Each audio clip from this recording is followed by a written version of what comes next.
Hello, good evening, and welcome to the LFC Daytrippers Transfer Show, NTK, which means no transfer knowledge, which is a bit unfair because on this show we have loads of transfer knowledge.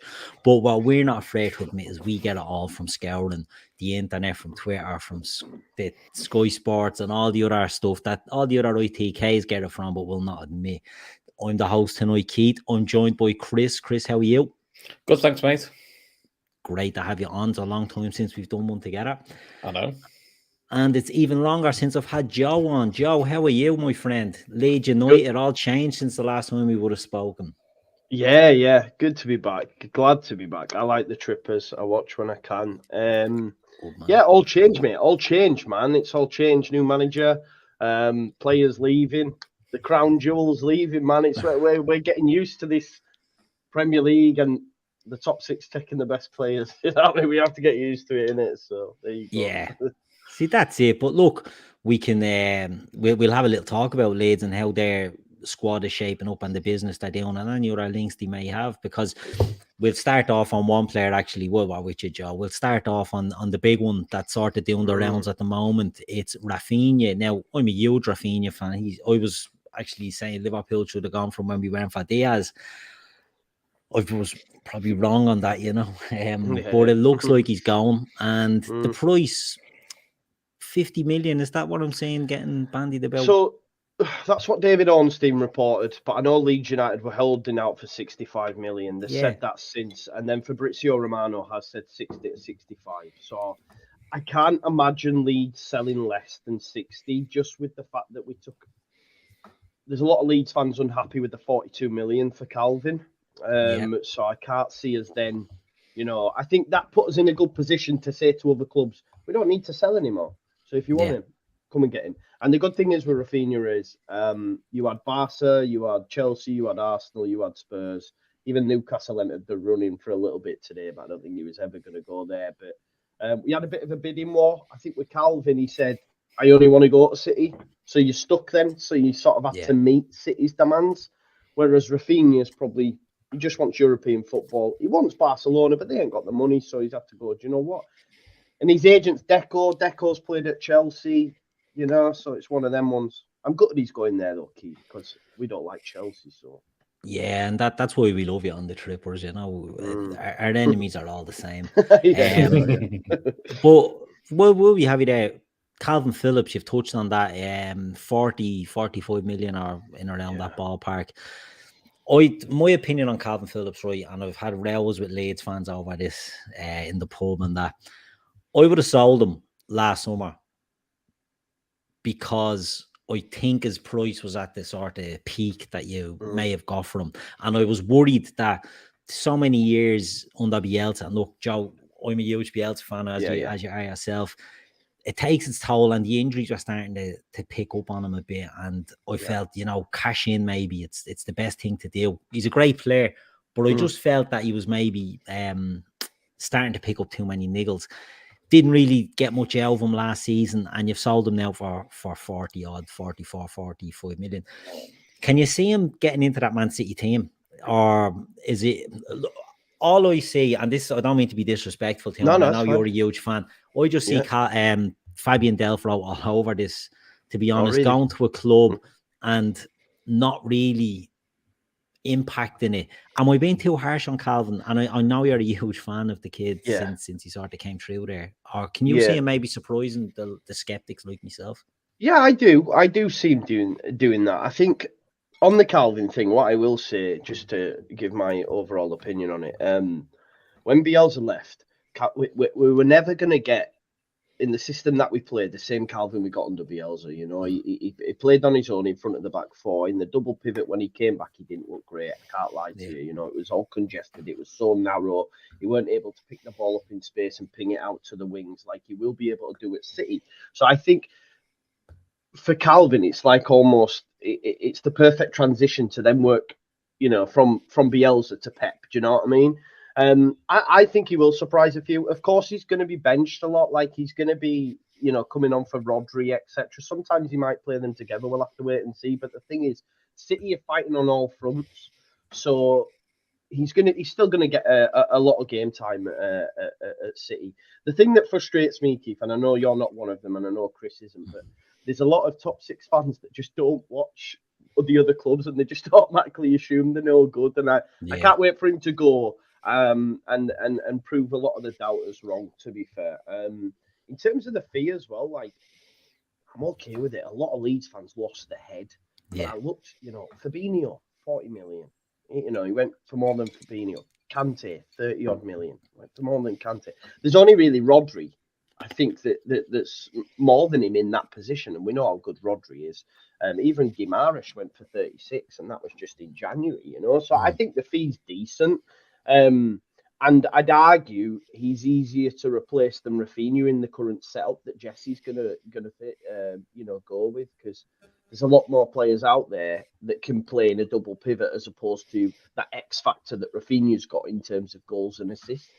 So it sounds like I'm doing him a disservice, but he's easily replaceable. I know Leeds fans won't like to hear it, but I think he is. Yeah. No, I'd agree. I was maybe a bit surprised of the club he went to, just because I think, it's going to be a hard one to get regular football at. But, a couple of years there, and you take any medals you can get, and you look at it then. And I think, I suppose that's probably the trajectory he sees. There's other big clubs that I think he would have maybe, I don't know, Manchester United, you don't want them going there. They were in for him, though. This is the thing. There were loads in for him, Keith. I mean, PSG even sniffed. Yeah. And that's a madness when you think about it. But, Calvin was never going to go to Paris, man. He's a bit of a home bird. Someone in the chat said Man United. He's never making that move. He knows his legacy would have been done.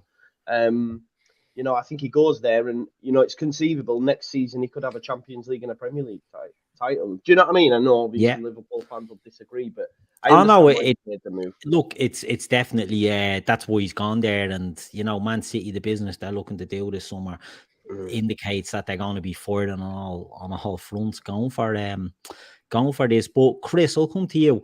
Back to Raphinha. What do you think of the move? Where do you see Raphinha ending up? Chelsea, isn't it? Is it done, or is it just jumping in? It seems to be. I think Ornstein's sort of indicating it's quite far down the line. And to be fair to David Ornstein, he's a bit like a Paul Joyce. He only tweets when it's fairly far down, or when he's very well connected. So I sort of think it's probably Chelsea done. Which, for us, Chelsea do need that. I mean, the talk is they're getting rid of. They want Ziyech gone. He doesn't fancy Werner. Hudson-Odoi can't stay fit. So, and Pulisic can't stay fit. So they do need a wide player. And look, this will be interesting. How does he handle the step up? Because look, I know me and Joe disagreed with Raphinha at times. I felt at times Raphinha, not down tools, but I think when he got a bit tough with Leeds, I thought he hid a little bit, especially in some big games where you think this is where you need a Raphinha to step up. More beginning of the season, middle of the season. But you won't get away with that in clubs like Chelsea or top six sides, because he'll get dropped. And it'd be how he adapts that. But look, you don't know. Maybe he's around better players. It might kick him on. So it's a move Chelsea need. It's a sort of player Chelsea needed.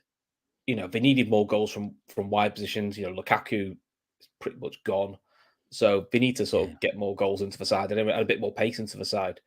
I don't think he's the priority for what they needed. I think they need at least 2 to 3 defenders for me. Because, I still think if Chelsea are going to stick with 3 at the back, I don't know why they don't put Reece James as the right side of centre-back and buy themselves a proper wing-back.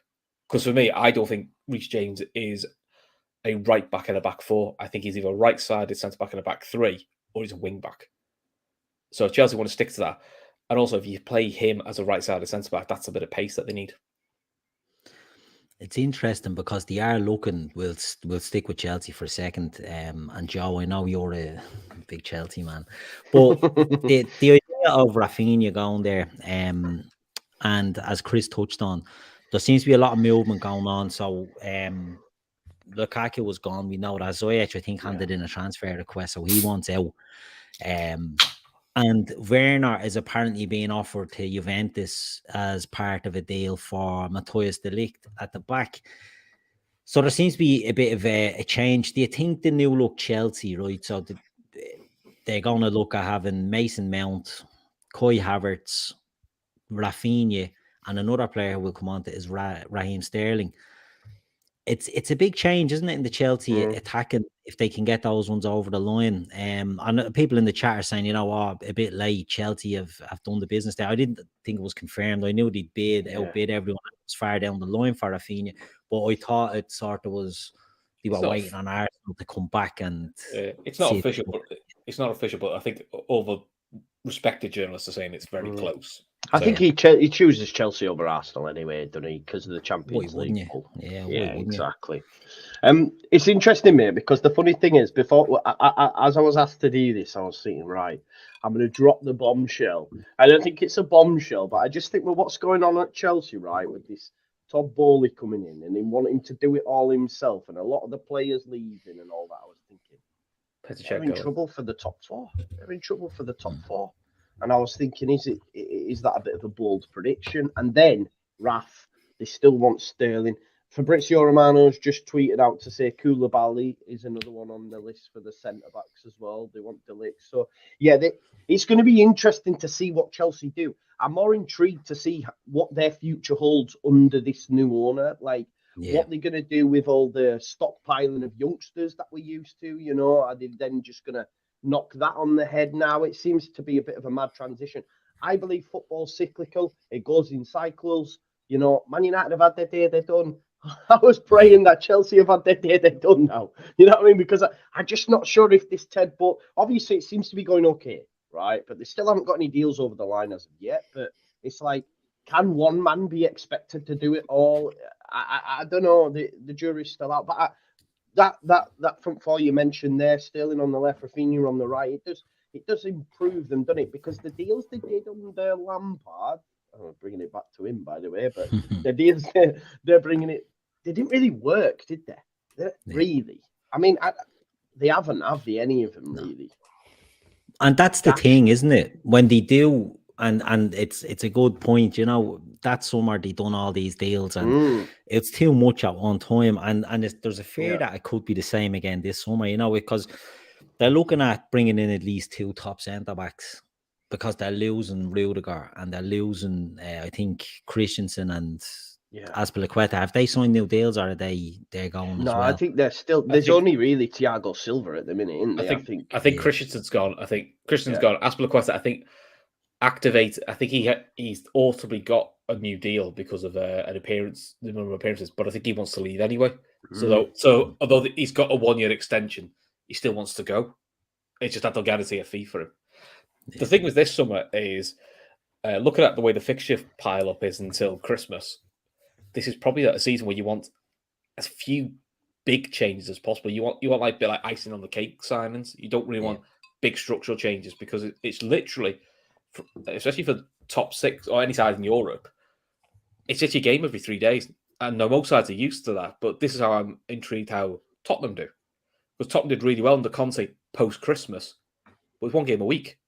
And I know they've had Bassoon, they've had Pulisic, but I'm a bit like Perisic, sorry. But when they had to do 3 games a week, and I know it was Europa Conference instead of Champions League, still 3 games a week, and they didn't cope very well with that.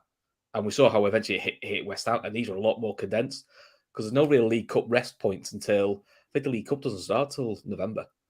So it's pretty much Premier League Europe all the way through now. There's no like nice, easy, Grimsby away in the League Cup. It's tough football from pretty much the get-go. Yeah, very true. Very true. They're linked to Ake as well, right? So, does he improve them enough? Like Ake, do you think? He's better than Dyer, though, isn't he? I'm on about Chelsea. Oh, Chelsea. Yeah. So it's Koulibaly, Ligt, Ake, and Kunde. Kunde, yeah. Yeah, Ake's a strange one. He's left-sided, isn't it? They're premium, aren't they? Left-sided centre back. Yeah, Koulibaly left-sided as well, isn't he? Yeah. Plus, Ake's proof for City. He can do left back pretty well. Well, yeah, which it does help. I think his versatility with Ake helps. I mean, worst case, he has played DM. I know they won't want to use him there very often, but he can play there.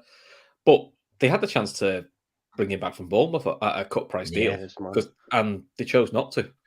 It's mad because this is the thing that frustrates me with the Calvin fee. I know I'm about to that, but they'll end up having City will get more money than what they paid for Ake from Chelsea. I guarantee you, man.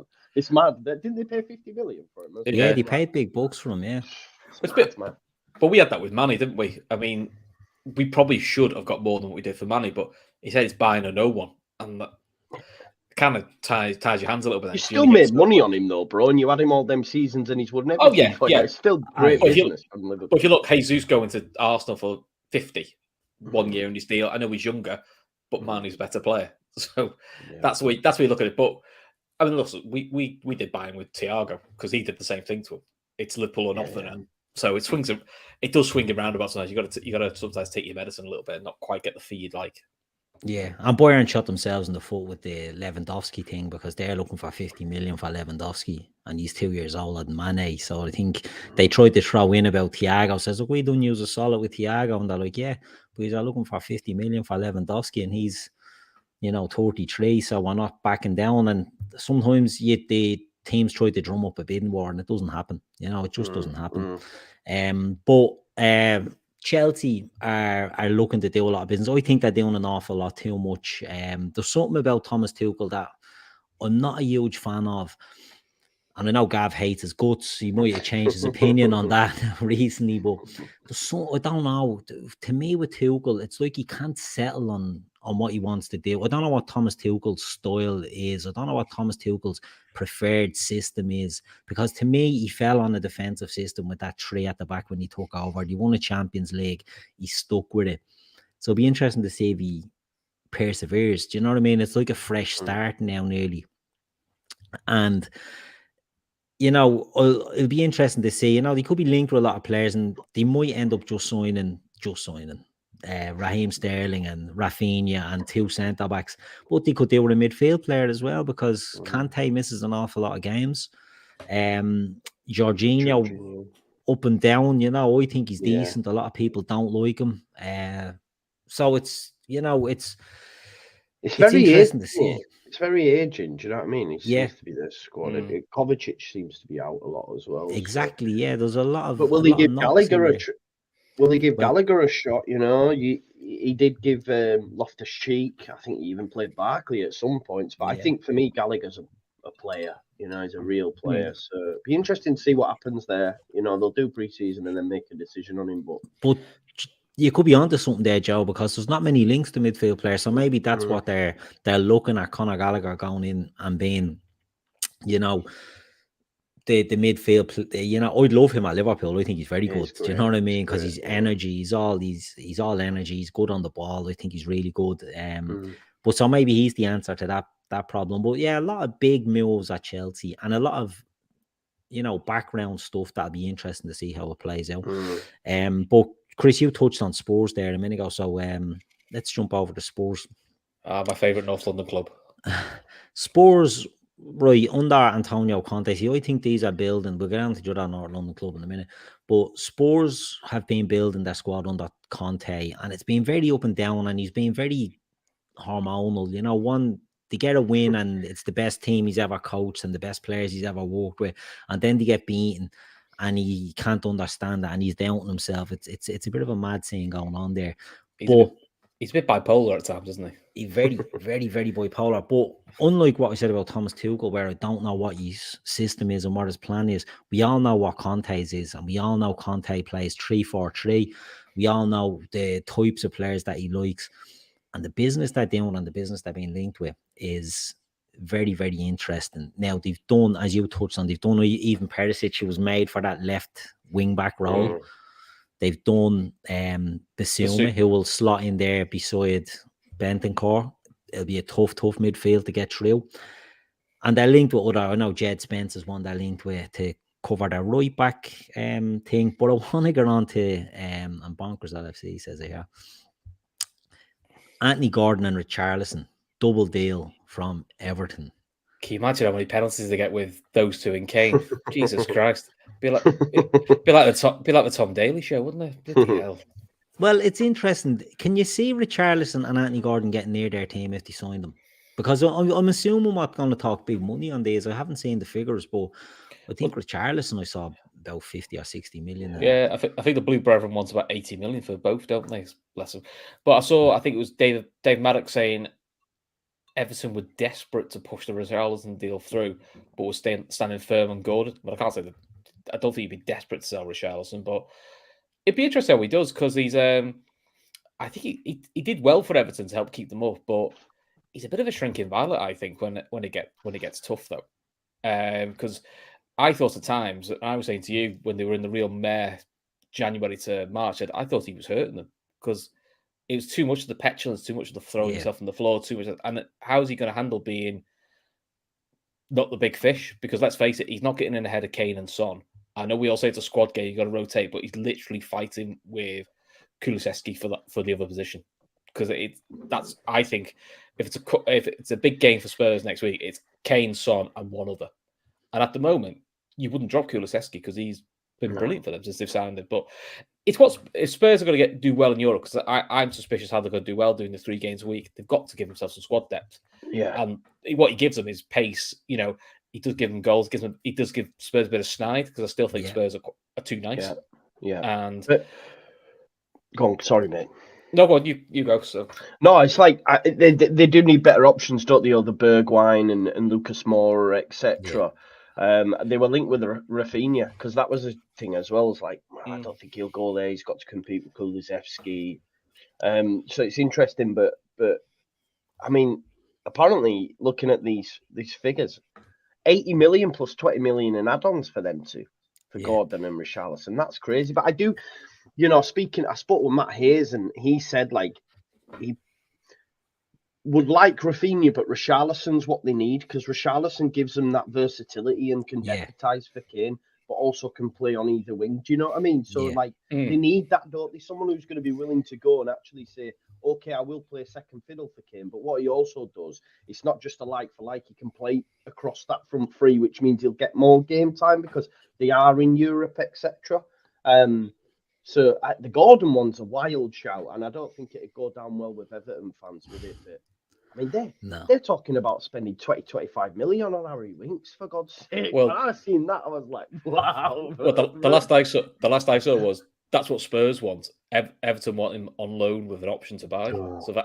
So when they're saying it's a close deal, they're going, that's quite a difference. Because the thing with the Blues is, and me and Keith have said this before, is financially they're in trouble, because FFP wise they can't do it. So they can sell Richarlison for 50-60 million, and they may say, and I think Calvert-Lewin might go as well, because I think he'll look for a move. But you've got to replace both of them and then add to that squad, and you've got to do it on pretty much what you sell is what you basically can bring in, and hopefully a couple of clever loan moves. I mean, they'd probably be looking at, if it was them, they probably should look at thingy from Chelsea. Is it Brozier, who's on loan at Southampton? They probably need something like that. West Ham, I think. Yeah, but I think that's what they need. They need to find someone like that, a bit of a clever loan move to tide them over, because I think they've got too much to do, and I don't think they'll be allowed to spend the money they want to do it. Which is great to see. Which is great to see, to be fair. Yeah, I'm a big fan. I'm all for it. I was listening to the lads on the Anfield Rap talking about, and they were saying like they haven't even unveiled their new kits because there's issues with sponsors and all, and everything, that they're not in a good state. And I can understand the Richarlison deal, but the Gordon one, I just think, as Joe said, I think that'll tip them over the edge down there if they sell. Because all we've heard is these young is the second coming of Wayne Rooney. Little did they know that, it ends the same way. But they brought in Tarkowski. Like, have they got that one over the? It's supposed to be close, isn't it? I don't think it's done yet. But speaking of Wayne Rooney, that could be the albatross that hangs over Everton now. And Joe's best mate, Big Frank. Yeah. Well, he wanted Tarkowski at Chelsea, Yeah, because he did all right. He did all right for Derby under the circumstances.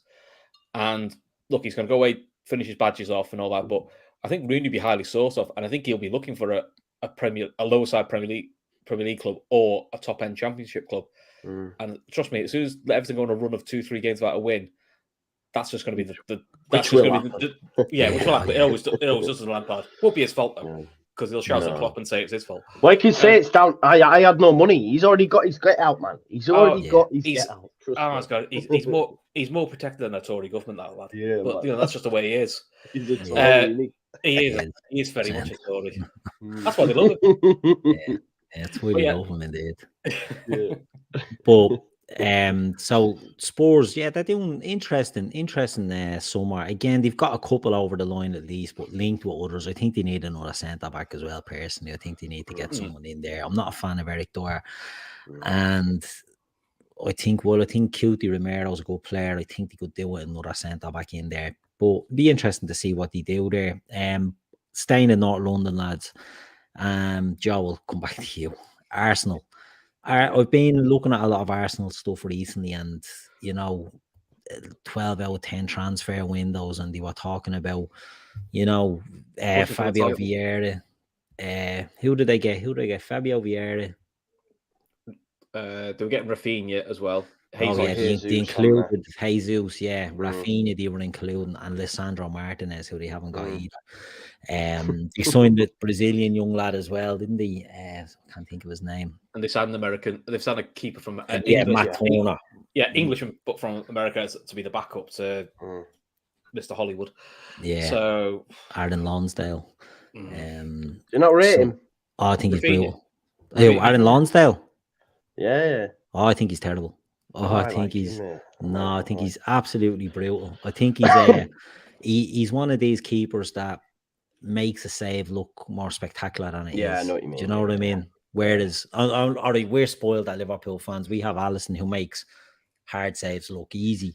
I think Lonsdale's the opposite end of that. I think he's always in bad positions and has to, shots that go straight down and he's tipping them over the bar. Yeah. He's diving to the centre of the goal to tip them over the bar. Whereas if he was positioned, I think he'd be an easier save. Yeah. But look, that's just me. But it's also, look how many shots go right next to him. They just shoot right by his feet because he's so flat-footed. I think Jota shot right.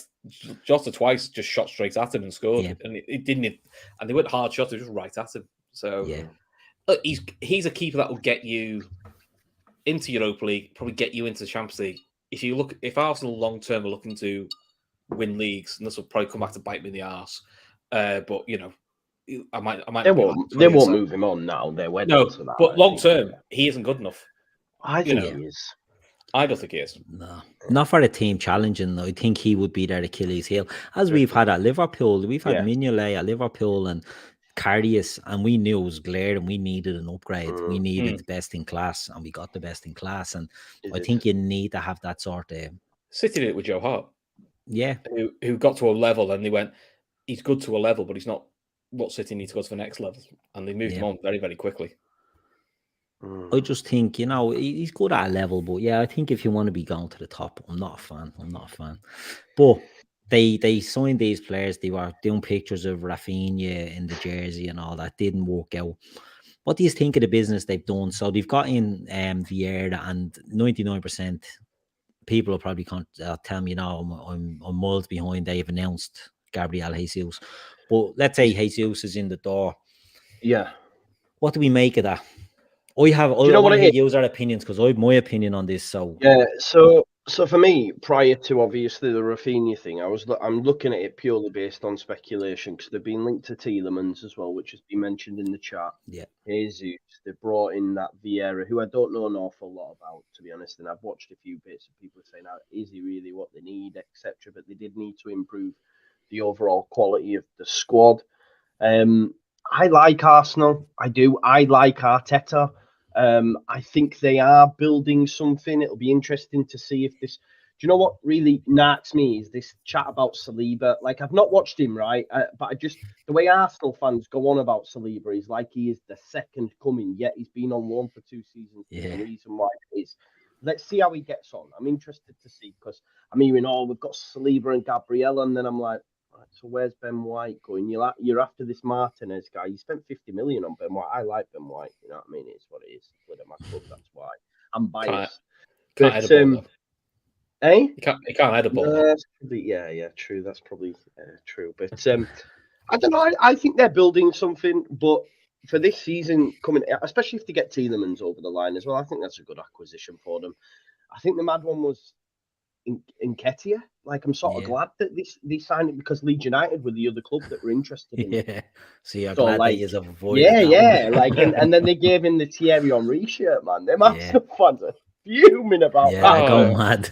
Oh, mad. But I'm not sure if he's the guy. Be interesting to see how Jesus gets on actually leading the line and being given that shirt and not being no sort of like rotation like he has been, even if he's got a hat trick. Aguero was always coming back in, or do you know what I mean? So he might not lead the line. He might end up doing an Aubameyang and playing him left wing. I think he will. Like City. It'd be like when we told James Milner, "Oh, you'll always play centre mid," and we played him left back for a year. What a manager tells you, what you get. Yeah. Listen, do you not think Martinelli's? I love Martinelli out. Oh, I like him. Yeah, he's brilliant. Great. He's the one. If I was taking anyone from Arsenal, he's the one I'd take. Yeah, he's good. I like him, but listen, I like Arteta. He brings me so much joy. You know, it's great. It's great every Saturday night for me to laugh at someone because it feels like a house of cards with Arsenal. Because I think we said it on the Friday show, which was like, when you look at Arsenal's pitch, you go, "Oh yeah, that's great. That's good. It's not what they need, but that's a nice signing." You know, Fabio Vieira, another nice, neat and tidy centre mid. Not really what they need. They've got loads of them. You know, a nice, small, quick forward. You've got loads of them already. But you haven't got a dominant centre back. You haven't got enough cover at full back. You haven't got enough dominance in the centre midfield. You're still the soft, in my opinion, Arsenal's still a soft touch. And listen, I'm sure this get clipped up. And if Arsenal beat us 2-0 at the Etihad, I'm sure I'll get loads of it. But I always look at Arsenal and think, I expect us to beat them because I feel like they're a soft touch. Whereas I go West Ham away, I always think that's going to be a brutally hard game. And I hate when we play West Ham away because it's hard. Whereas Arsenal, I always think like, match them for energy, get an early goal, and the crowd will turn anyway, and you don't need to do anything. The work's done for you. You know, I fear a Leeds away game more than I do an Arsenal away game. That's how I see Arsenal at the moment. Yeah, but you've got to turn it at some point, but I'm not convinced it's going to happen anytime soon. And listen, they threw away top four with no European football, with a wafer thin squad. Now they've got to bulk a squad out to survive Europa League football. We know people suffer with that anyway, and get top four. I don't see it happening, but I've got my popcorn ready for all or nothing as it's better known. Yeah, it's Arteta. He's got to do something this season, and otherwise he'll get the boot. Do you think? Yeah. Do you know what I see Arteta and I see Arsenal? Because I like Arsenal as a club. You know what I mean? I think Arsenal. I do like them. You know what I mean? Over the years, when I was a kid, Arsenal were a great team, and they were always a consistently great team. Some, Man City only came along 10 years ago or whatever. Newcastle will be flashing the pan or whatever, but Arsenal were always a big team. I see Arteta really as Brendan Rodgers when he was at Liverpool, or Ole Solskjaer at Manchester. I know Solskjaer was a joke figure, but Solskjaer went in there and he sort of stabilised from Mourinho because it was so toxic. He goes in there and stabilises it. I don't know yet if Arteta is the man to take them to that next level yet, or if he's just a bit of a show pony, for want of a better word. They've got to get top four, aren't they? Yeah, he's a bit of a shield for the owner. He's a bit like what Solskjaer the Glazers. Yeah, I see a lot of similarities there, all right. But I think if he keeps missing out on top fours, and it's something that Chris, you said there, that you see them as a soft touch. Ben White, Joe, you're a big fan. We were a big fan of him on this channel as well, and Liverpool were linked with him and definitely thought he could have done a job. Since he's gone to Arsenal, he's done well. But they're linked with Lisandro Martinez. He's only about 5'10". You know what I mean? He's not a big dominant centre back. Saliba has been at Arsenal for about 4 years. Hasn't done a tap there because he just doesn't look like he can settle. He looks great when he goes back to League One. But he doesn't look like he can do. So I don't know if they're putting all their hopes on this. It'll be very, and as I said, I don't rate the keeper. It'll be interesting to see. Fabio Vieira is a good player. He's tidy, but to me, he's very Martin Odegaard-like. And I think, they can be got at in the midfield. I think they do need a dominant player. But with Gabriel Jesus was a centre forward when he was younger. All this shite, Man City don't have a forward. He just didn't play him there. He put him out to the wing. But did you see Tim Vickery's chat on, I don't know if it was TalkSport or one of the other shows, and he said that he was speaking to Tite, the Brazilian coach, and he said to him that he asked straight up to Jesus, where do you like to play? I don't mind. No, where do you like to play? Do you want to be a central striker or do you want to be a wide forward? And he said a wide forward So he sees himself as a wide forward, which is because I don't think Arsenal need another one of them. You know, you touched on Martinelli. They have Saka. They have Smith Rowe, all players that and they are were in sort for of Raphinha as well. That's and another in wide for forward. Rafinha, exactly. And it just, to me, I just don't know. I think Gabriel Jesus is a good signing. I think he'd be good if he gets playing down the middle. I think he can be a really good player for Arsenal. But it's a wait and see, you know. It's a wait and see. And the players they're being linked with, I don't see it solidifying them. Tielemans is good on the ball. I don't know. Don't forget they got Pepe as well. As the chat remind me, he's still there as well. Yeah. Jesus Christ. I mean, that's one of the worst transfers I've ever seen. 72 million for this fella. As the chat pointed out, he did run past Van Dijk once, so you know. Yeah. He won that award. But yeah, interesting to see what Arsenal can do. Lads, I want to quickly move on to Manchester United. Manchester United haven't done that yet. Linked with a load. It's close though. Everything's close, yeah. Jadon Sancho's still close. But they're linked with Frankie de Jong. I keep seeing, reports that Frankie de Jong doesn't want to go. He doesn't want to go. He doesn't want to go. They look to have hijacked the deal for the Feyenoord fullback. I can't think of his name. Malacia. Yeah, they look to have, and if they've done that, I think that's a great little move, because what they've done is similar to what Liverpool done with Diaz. They let Leon sort of negotiate a price, and then came in. And that means then they can't hike the price up, because you know yourself, when the big English clubs come in, the price goes through the roof.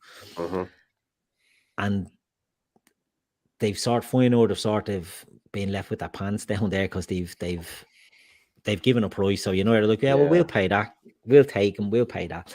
And I can just see, every Dutch player going seems to be linked with Manchester United. They're another one linked with Lisandro Martinez and Jurriën Timber as well. Ajax have said they're not going to sell both of them, so it'll be one or the other. Linked with a lot of players. Can you see United doing much business, Joe? And where do you think they need to strengthen? Where's the key areas for you that they need to strengthen? Everywhere. Yeah. No, they need a defensive midfielder, don't they? They definitely need a defensive midfielder. Left back, No, but they do need a left back, though. I think, Shaw, Telles, Brandon Williams. Nah. Well, Brandon Williams is a right back. That's the ironic thing. He's been playing left back for United, but he's actually right-footed. Oh, really? Oh, yeah. Well, there you go. But they've told him he's gone, haven't they? They've told him. I only learned this today. I was like, that explains why he can't cross them. That'll explain a few things. Who's on the right side as well? Is it still Wan-Bissaka of the? Dalot, I think, has nailed down that right side. Okay. Yeah, Wan-Bissaka hasn't had a sniff. Which Dalot, he's solid enough. He gets in the Portugal side, but at least he's more how United fans want them to play, which is more attacking fullbacks. Because to be honest, Wan-Bissaka, the ball looks like a hand grenade next to him. He's just not that. He's just not that type of fullback. He's too short to be a centre back. So I'm not quite sure what the move is for him, but they're not going to make the money back on him, put it that way. Jesus Christ, 50 million, you're joking. Yeah. Mad, isn't it? The latest meltdown, I mean, if you go to Man United Twitter, it's worth a laugh, to be fair. McTominay has been told he's staying in a key part of Ten Hag's plans, which, as you can imagine, United fans teams have acquired about him, haven't they? I've read that as well, that teams had actually acquired about McTominay. So they I like McTominay. I think he's a good player. I think he's all right. I think I got stick for this before, but I think, if he was English, he'd be Declan Rice. I think Declan Rice is usually overrated. I think there's an English premium on him. And I think McTominay does a lot of... There's no bias there in Declan Rice, though, is there? I don't like him either. Funny you should mention him as well. I'm not a massive Grealish fan, to be fair. But I don't... on Man United, it'd be interesting to see what happens with our. I'm more. It sounds mad, but I'm more interested in the sort of like drama behind it. I'm like, what's going to happen with Maguire? Is Ronaldo going to boot off? All that sort of stuff. I don't know. It'll be interesting to see what Ten Hag does. I mean, Donny van de Beek. What's going to happen there? Is he going to get a tune out of him? That'll be interesting to see. They're linked to that Anthony from Ajax as well, aren't they? So, I mean, who from Ajax are they not linked to? Yeah, You know, exactly. you know what I But mean? Leeds United are doing that though with all the Americans. I understand that, like bringing in players that you know will fit straight in and stuff. It's smart. It's like when we got Klopp, we were linked with half the Dortmund squad. Yeah, We never didn't got get any of them. Yeah, Didn't get any of them. Didn't get any of them. No, the only one we nearly got was Goetze, but he was goosed Yeah. anyway. So to be honest, we're quite glad we didn't get him.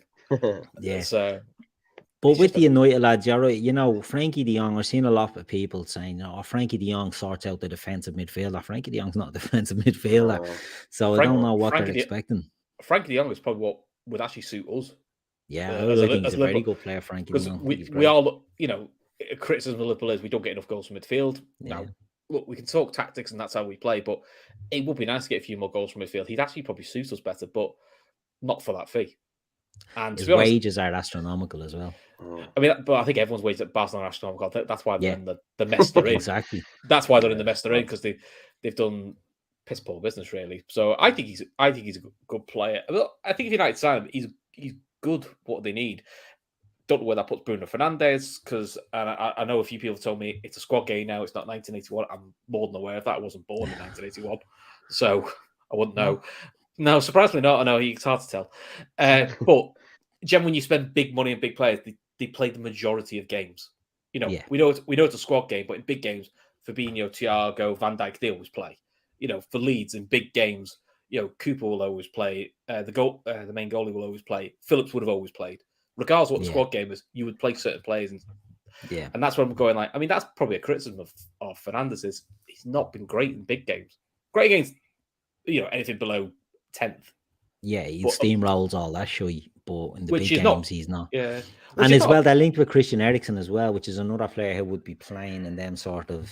But that replaces the one mattered experience, which they are losing. And I think they do lack a bit of leadership. I mean, they've got Harry Maguire as captain. It says it all, really. So for me, though, that I don't get it. I don't get it, me personally, the Eriksen thing. I don't think do they need him? Is it what they need? They need to be rebuilding. I think it's an experience thing, because they've lost some experience in Juan Mata, who probably they need a bit of professionalism behind the scenes.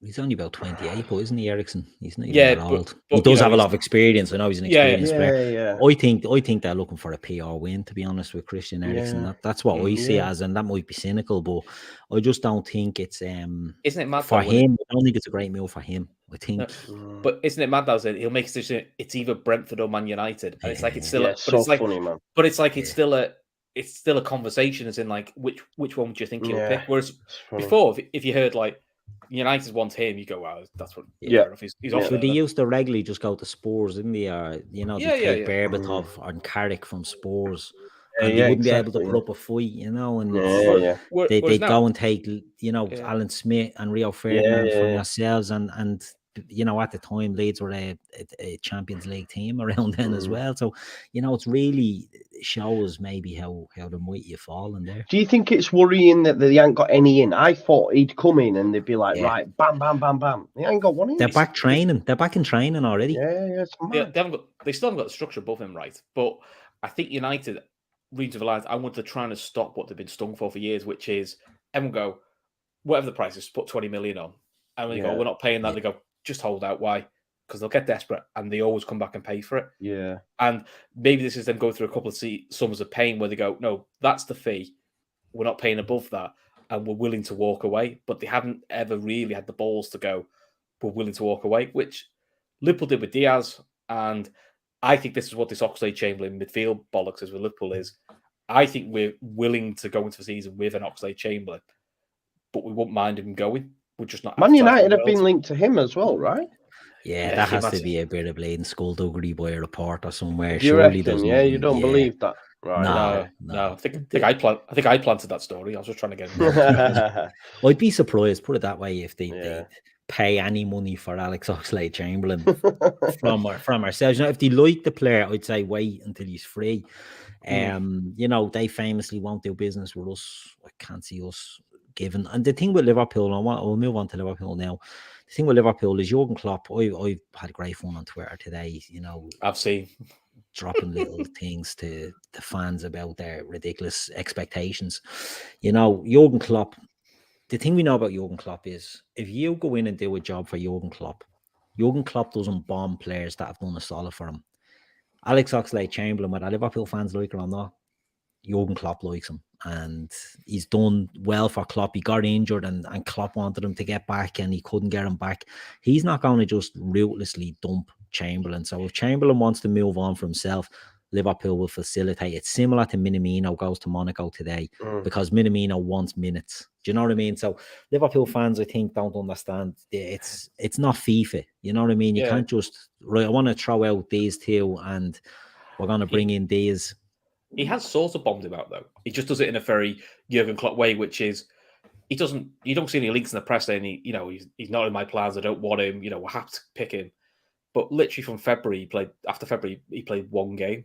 Yeah, and then was never figured an awful lot in games, not starts, but he did. But when he got to the crunch time, which was February on, after February onwards, he was nowhere near the squad. It was Jones and Elliott, which people have their concerns or criticisms about them, but they were miles ahead of him.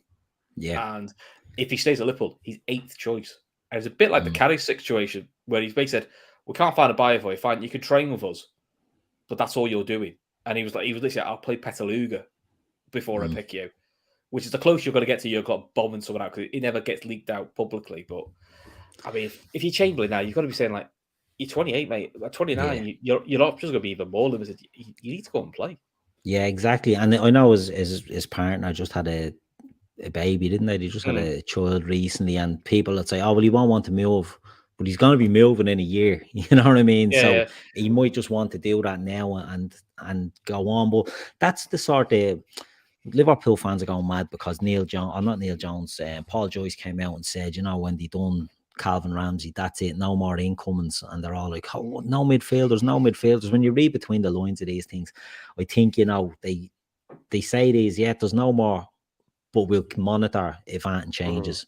And that to me just means if one goes out, they'll look to bring one in. But the Jude Bellingham links have jumped up again there today, Chris, where they're talking about not the most good links. My concern is this could be like another Alexis Sanchez thing. We're definitely getting Alexis Sanchez. We're holding up for Alexis Sanchez. End up with Mario Balotelli. You're like, oh, for fuck's sake. Yeah. So listen, if you think you're going to get him next year, grand, crack him, because he's brilliant. And you ain't got the money for that deal. Well, that's what I thought. But I was like, well, we do. We must do. We must do with the money we've made. How much do you think he'll cost? I think he'll go for between 100 to 150, man. 80 million euro. Well, add-ons on top of that. Yeah, that's the figure that's getting bandied about. 80 million. But I think 80 it won't be million now, though, will it? It won't be now. Well, apparently, this is what's coming out now. IndyCar is not the most reliable, and I'm not basing this on Indy.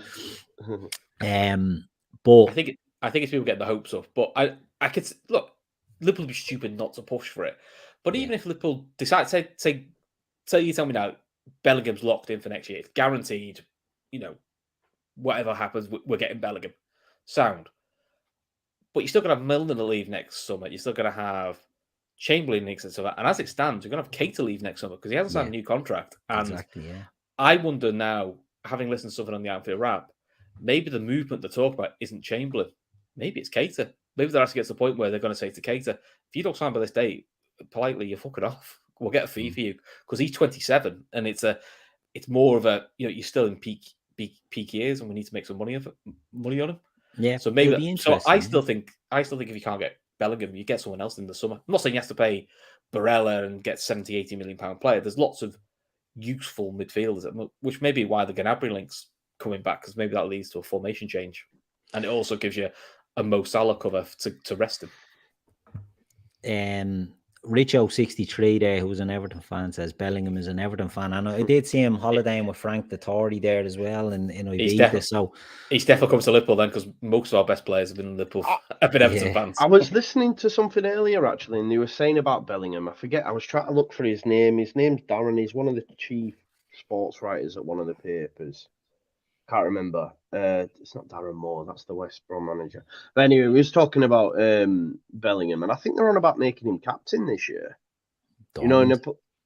Yeah, that's what he was saying. So I don't think any move will happen now. That Bellingham's next move will be to the Premier League. Like, this is why Dortmund and the German clubs are so good at buying them young English talents, because they know we'll breed them up for you, and then you just buy them for like millions. Yeah. So he's the one, and he's the one. So like, whoever gets him out of you or City, like he's the one. But I don't see it happening now. I'd be surprised if that happens this summer. I'd be surprised, but in some ways I wouldn't, because I do think, you know, Darren Lewis, is that the Darren name? Lewis, yeah, That's the mirror, him, yeah.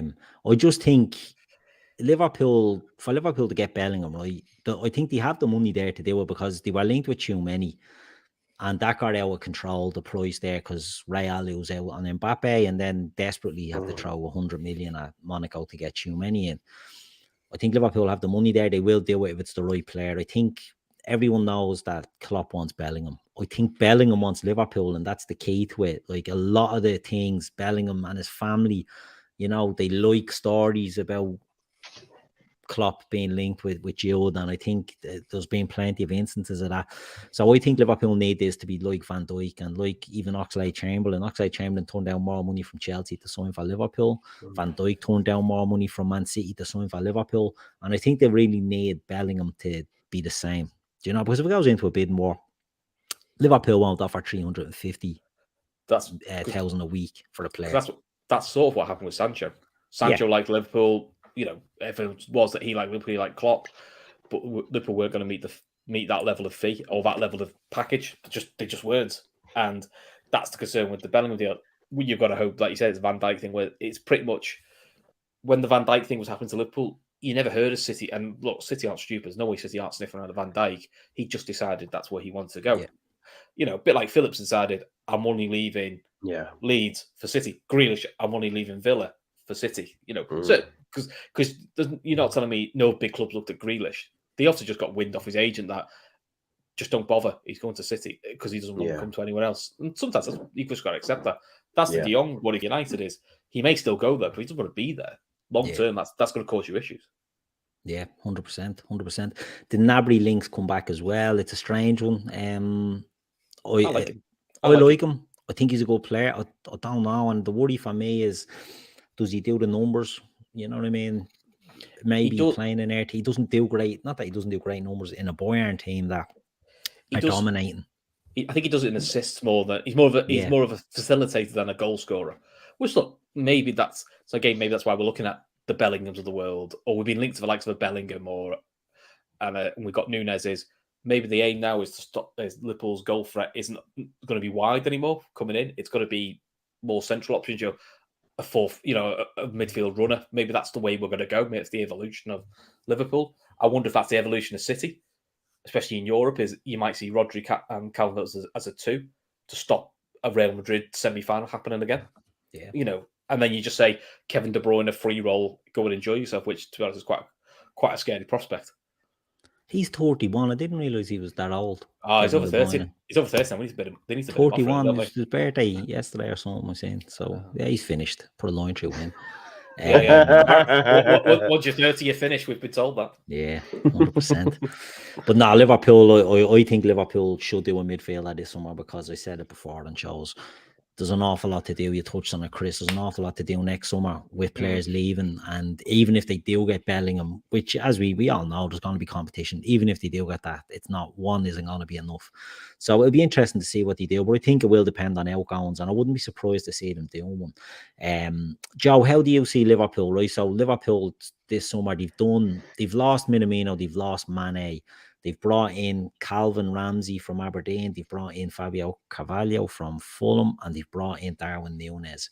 Do you think Liverpool need more, or are Liverpool fans worrying about nothing?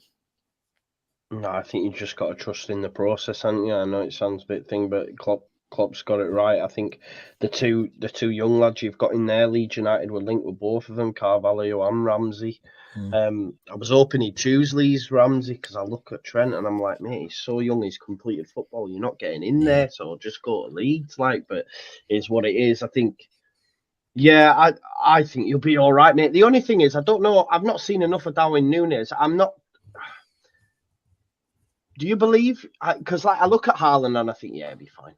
I'm just not sure on Núñez, and it's quite a big outlay for Liverpool. Do you think they panicked a bit with Haaland and thought we need to match that? I don't know. No, I don't think Liverpool panic. I don't think maybe in the past I would have agreed with you, but I think their recruitment has been so good over the last few years. I just think they knew Mane and Salah and Firmino were all out of contract next summer. They knew we have to start getting players in. There was a lot of talk on Darwin Núñez, all season. Van Dijk name checked him as one of the best players he's played against. Klopp name checked him. There's been a lot of talk there. I'd say they have him scouted for years, and I think it's probably just a new way of playing, with a centre forward. Liverpool haven't had a proper forward. People talk about Man City not having a centre forward until they bring in Haaland. Liverpool have had Bobby Firmino, who's an attacking midfielder. They've had Jota, who's a sort of a wide or a number 10 in his Wolves days. They don't really have that number 9. So it would be interesting to see. I don't think it's a panic. I'm actually excited to see him. How he. I'm excited to see between them two, like the battle between them. It is the first one we bought, really, isn't it? Yeah. Under Klopp. Jota, to me, is sort of becoming a bit of a number 9. I think he actually suits it more centrally. But he's a wide player that we're converting, which we seem to do a lot of. But again, and the one to look out for, I think, this season is Jota. I think I think it's always a recency bias. He was never quite right since he got that ankle injury in the League Cup, before the League Cup final. And he just either hit a rut or, 60 that many games. Players hit dips at the wrong time. Salah had a dip, he had a dip. They all had dips at the wrong time. Mane didn't, he had a peak. But people forget, up to January, Jota was actually really, really helps out, especially over the AFCON. He was the key man. And people forgetting sometimes, what he gave us. Is his link-up play as good as we'd like it? Probably not, but he's a finisher. 21 goals. Yeah, people forget what he can give to you. It's a nice problem to have.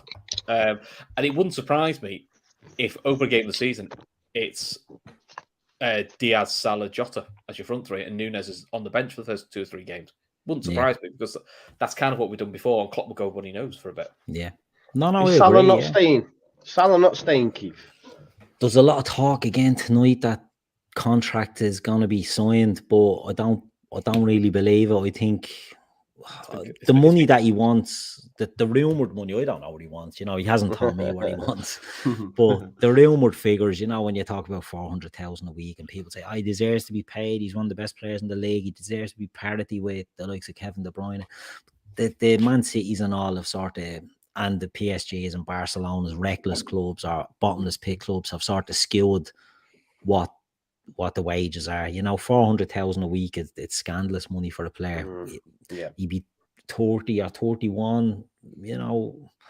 I think I'm not worried about him falling off a cliff. I know he did sort of after AFCON, but it's the first time since we've had him that he's gone through that sort of rough patch. I think he's a player that will go on into his mid-30s easily in the same sort of form. So I've no worries about giving him a good contract, but 400 is an awful lot. Liverpool, I think Van Dijk or Thiago's the top earner on 220 or something like that. If you give him 400,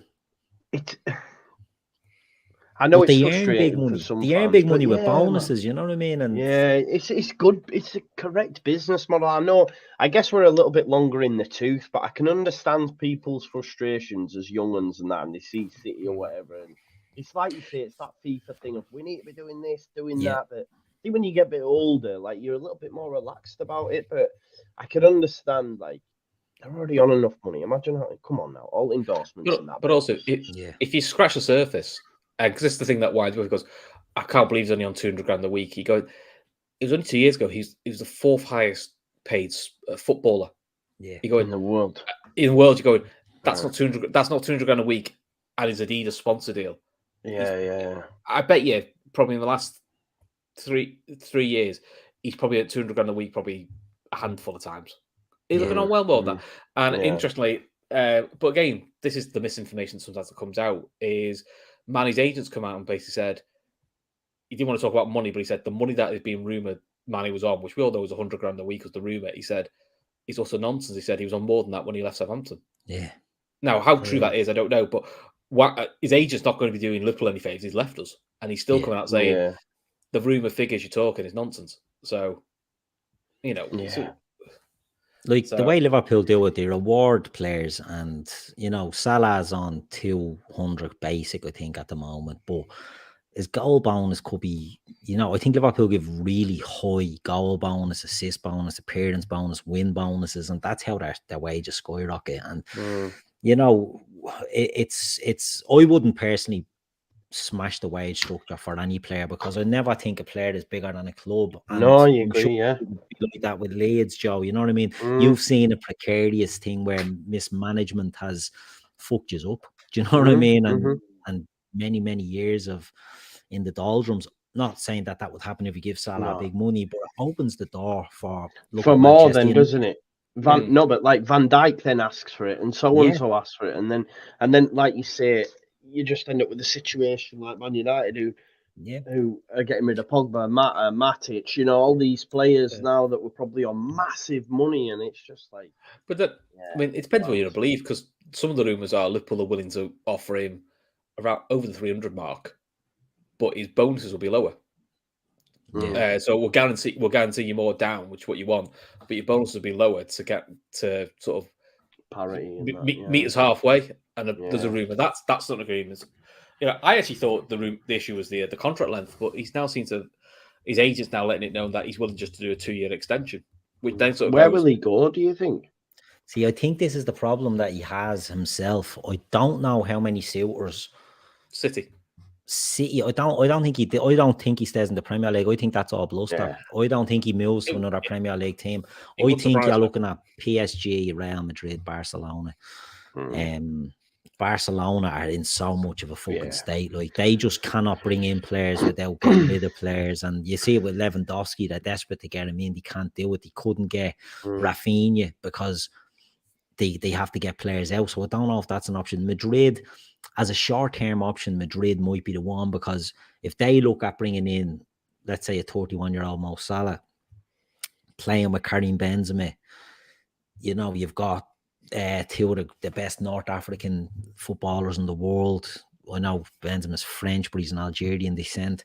You've got, really iconic footballers there, but they're both old. You look at the Haaland supposed buyout clause kicking in a few years. Where's he going to go from City? Real Madrid. They could go back for an Mbappe. Do you know what I mean? So I think they might look at the shorter term of a Salah rather than others. PSG are reckless with money. We know that. Yeah. Would they go for it? I don't know. There's not. And I think there's not that many, and I think that's what sort of softening his cough a bit. Because I think in England, the only ones he could go to, well, he could go to either, but he probably wants to go to his City because he guaranteed trophies of some descript and the money. And before the takeover, and we'll have to see how it goes, a few of the guys mentioned Chelsea, he's a driven man, Salah, unfinished business. I want to go back and prove I could do it at Chelsea. Which look, Newcastle, someone said they might be in a position. Yeah, look, whether Liverpool fans whether we like it or not, look, he's given us 5-6 years. And look, I'm old enough. Long as it won't please me if he goes to an English club, but when he gets this level now, with this late in the contract now, you're a bit stumped. You're a bit stumped, really. Look, fingers crossed he signs an extension, but I'll be quite surprised because what's changed or who's back down. It's like a really big game of chicken this now. It's who's back down first. Indeed. But I think it's commendable that you're not breaking the rules for him, if that makes sense. Yeah. No, I don't think we should. I don't think we should. I don't think, we've seen big players leave Liverpool before. Next player has come along and been the success. I think you go down a slippery slope. As we said, Man United gave it to Sanchez. The next day, De Gea was in there saying, look, I'm player of the year here every season. I want 350 bags a week. And then they couldn't shift him because when you give that money, look at, there's not many places you can go. Frankie de Jong's being linked with Manchester United because there's not many teams will pay him 350,000 a week,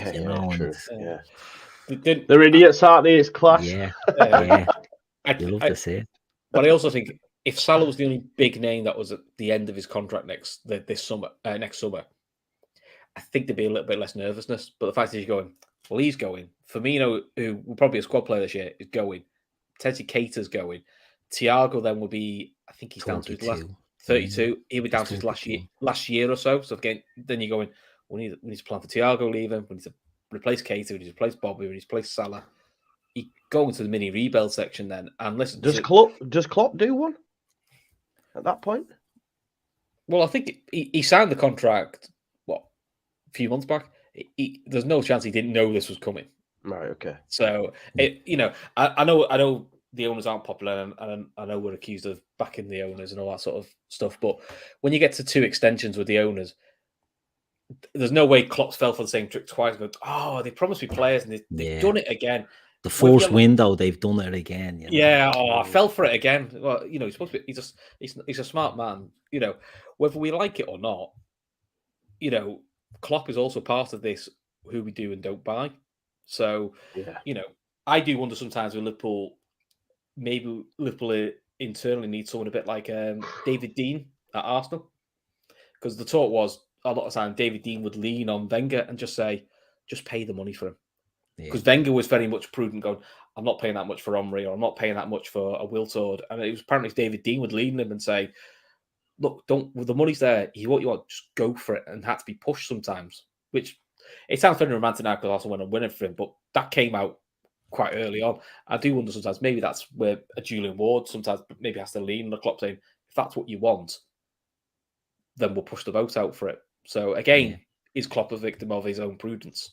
Yeah, so, but look, we'll never know. We'll never know. Kev's put something in for you, Keith. Luis Suarez going to River Plate. Yeah, that's why I have my River Plate jersey on me. I thought that's what it was. River Plate 85, Enzo Francescoli special. Yeah, I think it's a great move. Came out of nowhere, being linked with Villa, being linked to the MLS. I just think Luis Suarez is brilliant. I think he still has a bit to offer, and I love River Plate. Yeah, very interesting move. Delighted. See how it goes. If I'm happy, if it gets over the line, I'll be watching with interest. But yeah, one that I like. Chris Golden saying Forza Boca. Yeah, I like Argentinian football. I have to be honest. Like I like Racing, I like Vélez, Sarsfield, I like Newell's Old Boys. I like all of them. You know what I mean? Like I don't have a favorite. I just enjoy it. If I to pick a favorite, it would be River Plate, to be honest. Which just goes against me. Sort of River Plate are the sort of poshy, the loads of money team. Boca are the factory workers, and I like to be I like to portray myself as a man of the people. Vamos Newell's Carajo. Yeah, I'm a Newell's fan. There you go. Newell's Old Boys all the way. Yeah, man. But it's a good move. It's a good, interesting one. Joe, before we let you go, Leeds, you have done what? Rasmus Christensen, right back. Yeah, you've done Brendan Aronson. Yeah, and who else we have done Mark Rocker. From Bayern Munich. That's a good signing. That's a good signing. I believe so too. It'll be a domino effect for Leeds United. Rafinha and Calvin will be gone, and then it'll be their replacements. We've been linked to Cody Gakpo as a potential Rafinha replacement. Yeah, interesting.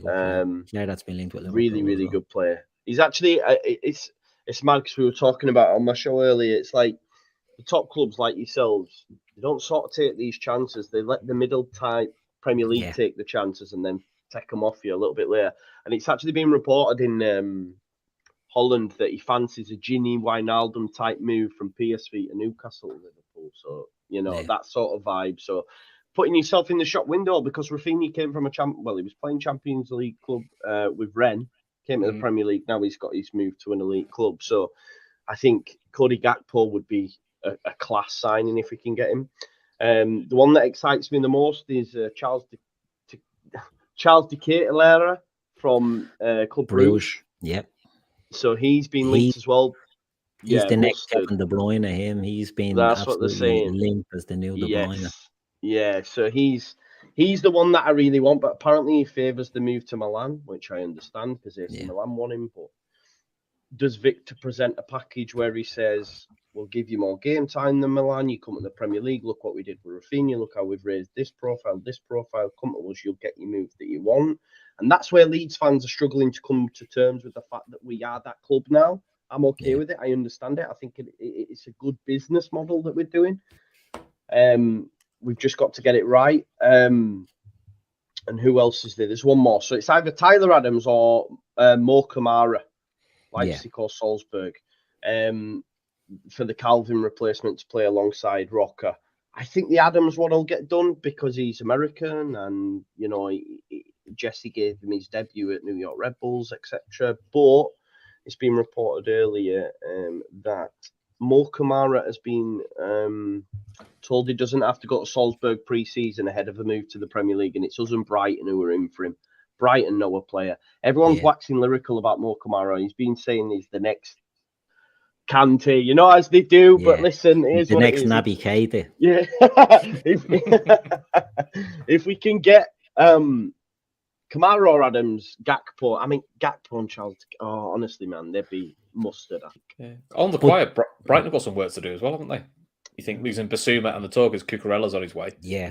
So, but you know, their recruitment has been good as well, and I'd fancy them to sort of unearth, you know, players that can. But hasn't their main recruitment guy just moved to Newcastle? Yeah, but you know what? I think the Basuma. I said this before. I think they've already replaced Basuma. They have Moise Caicedo, your Ecuadorian midfielder that they bought last summer, one of the best prospects in South America, centre mid, and he went out on loan. And he came back in the second half of the season, and he's a quality player. And I think with him, the Enoch Mwepu as well in the midfield, I think they'll be all right without having to replace Basuma. I think they can take a risk on someone and sort of try and blood them in that way. But you don't see teams doing that. But with Leeds, do you like the whole Jesse Marsh, Red Bull link? Do you like the players that are coming in? I think it's a good model. Liverpool sort of skirt around it as well. We've had players coming from the Red Bulls. Is it something that you like to see happening? I like the model that we've got. I'm not too enamored with the coach as of yet. If I'm being totally honest. Massively. The style of football was bad. That's just my opinion. Obviously I was trekked to like liquid football for a couple of years under Bielsa, so it was tough. But it's a fresh slate now. I didn't want the Bielsa era to be bookended with relegation. The fact that we stayed up's good. We're now a new team, and you know there needs to be a bigger squad, which is what we're doing. We've not messed around this time. I mean, we've got 3 in the door already. I don't want poor signings like Rodrigo, like Dan James. You know, these are like record signings for us. I'd rather us do them worked. I'd rather us go and pick a Cody Gakpo up for, I don't know, like 30 million or whatever's being touted out, and then we can. There's resale value on that. Do you know what I mean? You probably double that in 2 years. Yeah, this is what I'm saying. That's the thing, and you know, the mad thing is people say, "Oh no, we need to replace them with the same amount we get the money," and doesn't work like that. Like football, not where we are, you know. There's some Leeds fans out there who want Adama Traore. It's just a madness, man. But there you go. We would have he's Dan James on steroids. You know what I mean? Yeah. So, I don't know. A headless chicken who's just fast. It's probably a slightly better tackler. Yeah, I like the model. I do like the model, Keith. I'm just not sure on the coach as of yet. We'll wait and see.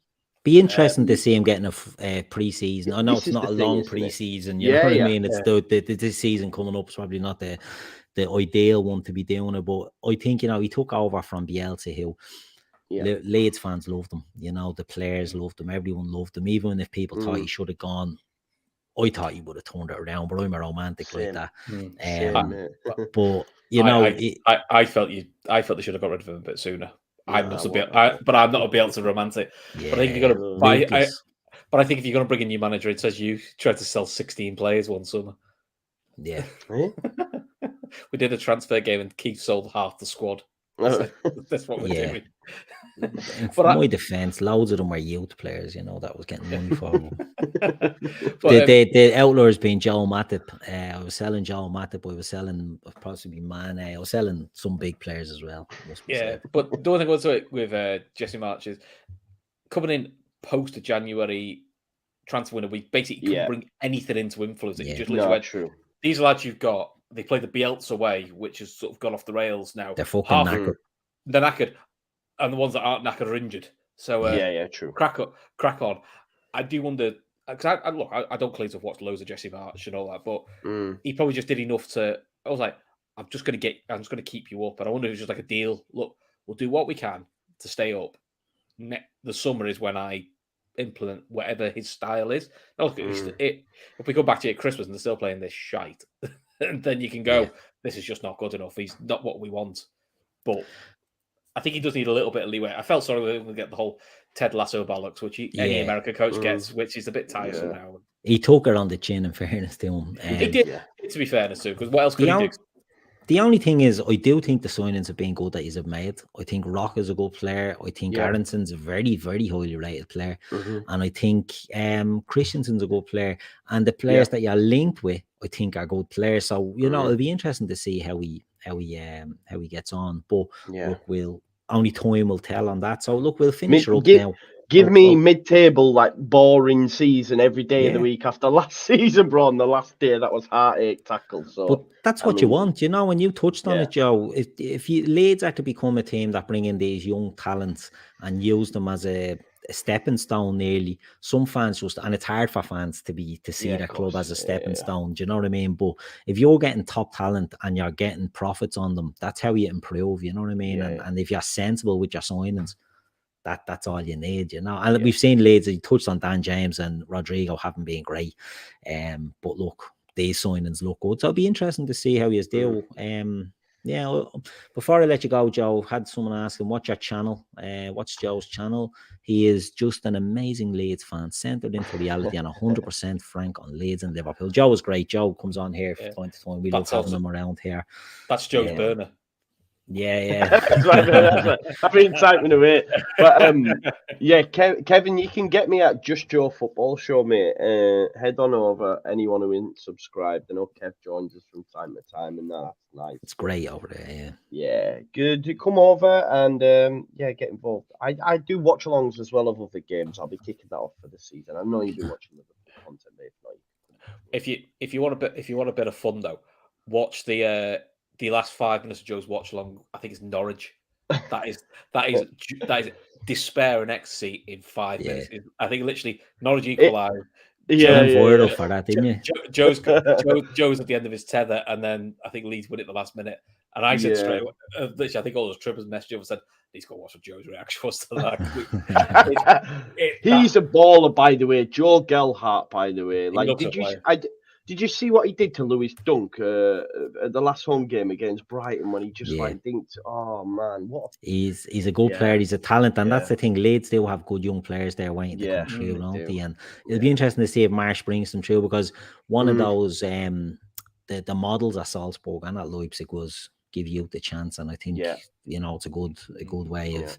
And he did, in fairness. Gelhardt came in a lot at the end of the season, and Sam Greenwood as well, who we picked up from Arsenal as well. So there's him and what's his name? Somerville, is he? Somerville as well. And I don't know about this kid, but this is what's been reported as well. Emre Tezgel, 16-year-old Stoke City wonder kid. Apparently we've won the signature over all big clubs for him as well. So that's exciting. I think that's the thing, is like Leeds United are doing well. We managed to take Louis Bate from Chelsea and stuff. So I think they're offering a route into the first team quicker than what these top clubs are, and people are going, actually, we'll make that move. Yeah, because game time, don't they? The other club that's doing that on the quiet is Palace. Palace went from being the ultimate journeyman club. I mean, that was really much MO, wasn't it? To finally now being, if you're a young, exciting talent from the Championship and you're thinking, are they ready for the Prem? Palace is the best one to go to. I think they've just took another young lad from Derby. And as soon as he went to Palace, you went, he must be good. Because Palace now are really exciting to watch. The penny house when you play it, and you don't really want to be like that. But to watch now, Palace is just quite exciting. So, and again, I think Leeds will probably try and do a similar path again, because that's actually the smart way of doing it. And that's what, well, I mean, we're a bit older too, but in the mid-90s, early 90s, that actually was how the bottom half of the Premier League was really competitive, is they do smart signings. It didn't have to be big money. It'd be smart signings. I think a lot of clubs are going away from that now. It has to be some fantastically named Brazilian who costs 40, 50 million. Sometimes it is smart signings and for what you need. So, maybe Leeds go down that route as well. Indeed. But anyway, we'll leave it there, lads. So, Joe, thank you very much for joining us tonight, and we'll have you on again soon, I'm sure. Let's see how the window goes out the window pans out for Leeds, and then when the season gets going, we'll get you on as well. Thanks for joining us. Thank you, Keith. Thanks for having me. No problem at all. And Chris, always a pleasure to have you on. We don't leave it as long next time before we get you on one of these transfer gigs. What have you got anything else coming up this week? Sports Unplugged on Friday. Me, Luke, and Kev's back, Great. Trying to get another guest. Hopefully, I think Ash might be available, so try and get Ash on. Good stuff. And again, Joe, throw your channel out there for anyone that missed it. Where can they get you? Yeah, Just Joe Football Show. Come on over. It's good. Good stuff. Thank you. Good stuff. Yeah. Now, so look, this has been NTK. No transfer knowledge. We've loads of transfer knowledge, as we've just proven there for an hour and 20 minutes.